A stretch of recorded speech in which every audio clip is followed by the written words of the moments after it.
Trump promises a revival of Christian power in speech to national religious broadcasters. Just gonna promises a revival of Christian power. What does that even mean? Hasn't every person in power said God bless America? Seriously. When has there not been a Christian president? Yeah.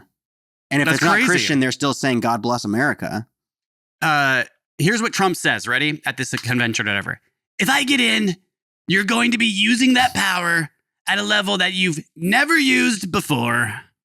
So, dictator. Okay. I'm going to be using that power like I've never used before. Yeah. What does that even mean? Trump? Dude? What do you mean by that? Yeah. That sounds kind of... And I don't get how Christians believe that that's what's good for us right now, is to have one person with the most power. Mm-hmm. I don't think anyone that actually believes that's ever the case has no idea how the presidency actually works. There is a whole group of people that are the true people in power. The president is just the face. Well, I think what's scary about the Trump presidency is I do think that most presidents don't really show that they have much power, but I think Trump...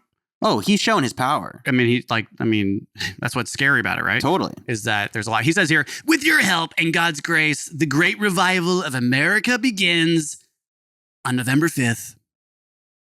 With your help. Who's he talking to? With Christians. He's talking to Christians. Yeah. Right? This is what the conventions he's at.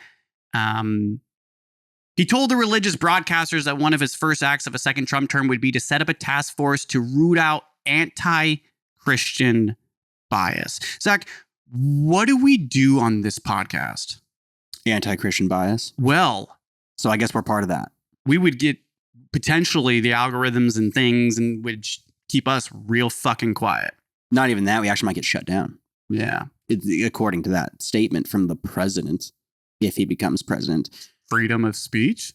Not in this country. Freedom of content? Freedom of speech only if you're talking positively about Jesus. But you know what is never going to happen? I will never, ever talk positively about Christianity ever again, no matter what happens in our country. And if that leads to some of the worst things happening in my life, I'm going to think of them as the best things.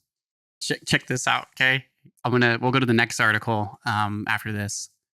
Trump appealed to the religious audience with Bible verses and promises of world peace. He says, "The Bible says, 'Blessed are the peacemakers,'" said Trump, quoting from Jesus' Sermon on the Mount, which is psycho.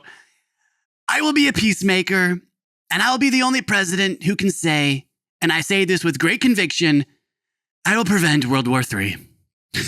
He's going to be the reason why World War III happens.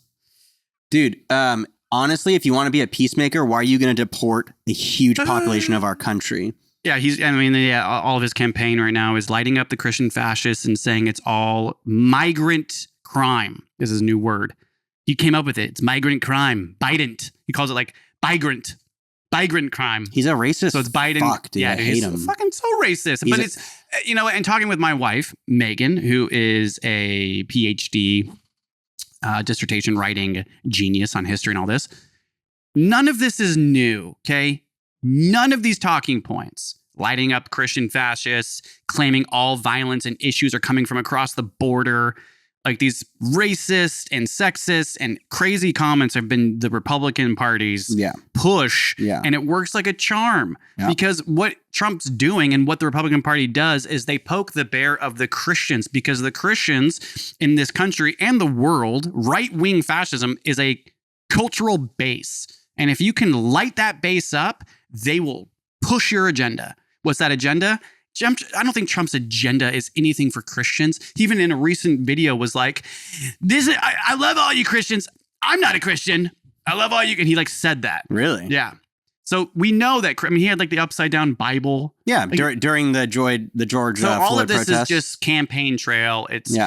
And with Kamala Harris running now, he has to use the strongest part of his base. And what's the strongest part of his base? Racist, sexist Christians.